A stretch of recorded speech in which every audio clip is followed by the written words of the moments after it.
اعوذ باللہ من الشیطان الرجیم بسم اللہ الرحمن الرحیم۔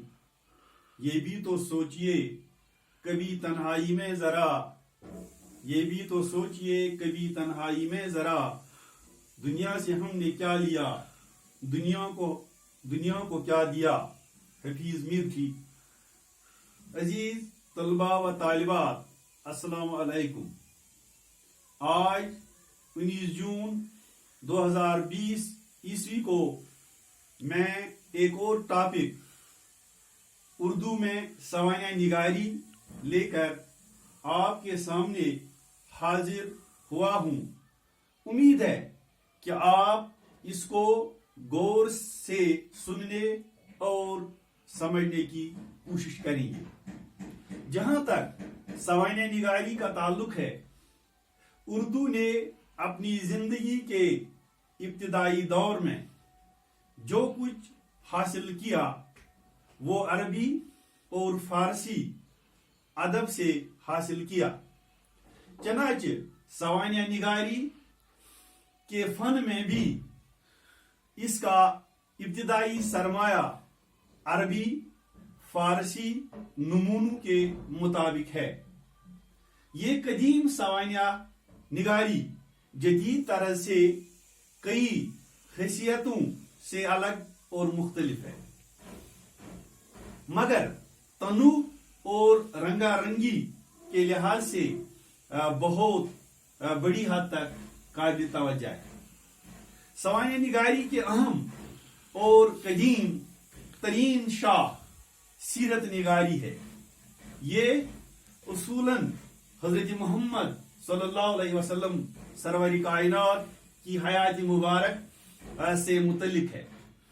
مسلمانوں نے فن سوانح نگاری اس میں سب سے پہلے اس شعبے کو فروغ دیا۔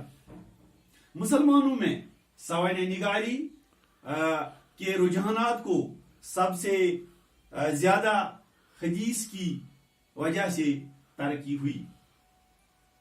اردو نثر کے ابتدائی ادوار میں ہمارے سوانح نگاروں نے اسلامی ادب سے فائدہ اٹھایا، چنانچہ ان کی تمام تر کوششیں اسی نمونے اور اصول کے مطابق ہیں۔ یہی وجہ ہے کہ سوانحی اعتبار کے اس زمانے کا قابل قدر سرمایہ تذکروں سے عبارت ہے۔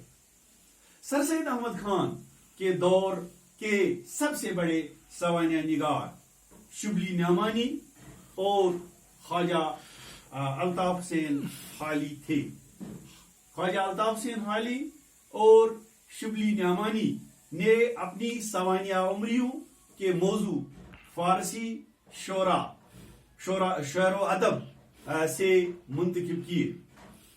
سوانح نگاری کے فن میں خواجہ الطاف حسین حالی کو شبلی نعمانی کے مقابلے میں ترجیح حاصل ہے۔ خواجہ الطاف حسین حالی کی سوانح عمریاں اصول فن کے لحاظ سے شبلی نعمانی سے زیادہ اچھی ہیں۔ شبلی نعمانی اور خواجہ الطاف حسین حالی کے علاوہ جن حضرات نے سوانح عمریاں لکھیں، ان میں ذکا اللہ، مولوی نذیر احمد، عبدالحلیم شرر، مرزا حسرت اور عبدالرزاق کے نام قابل ذکر ہیں۔ دبستانی شبلی نعمانی کے نامہ نگاروں میں مولانا سید سلمان ندوی رحمۃ اللہ علیہ، مولانا عبدالسلام، مولانا حبیب الرحمن قابل ذکر ہے۔ سر سید احمد خان کے رفقا کے قلم سے جو سوانح عمریہ تصنیف ہوئے وہ اہم خصوصیات کے حامل ہیں۔ اردو کی بہترین سوانح عمری خواجہ الطاف حسین حالی کی حیات جاوید مانی جاتی ہے۔ اس کی بہترین خوبی یہ ہے کہ یہ مکمل ہے۔ تشبیہیں اور تمثیلیں خواجہ الطاف سنہالی کے اسلوب کا خاص وصف ہے. تو عزیز طلبہ و طالبات، یہ جانکاری میں نے آپ کو اردو سوانح نگاری کے بارے میں دے دی، اور مجھے امید ہے کہ گھر میں کتاب کھول کر اس کو مزید آپ سمجھنے کی کوشش کریں گے، اور کل میں ایک اور لیسن لے کر آپ کے سامنے پھر حاضر ہو جاؤں گا. وآخر دعوانا الحمدللہ رب العالمین.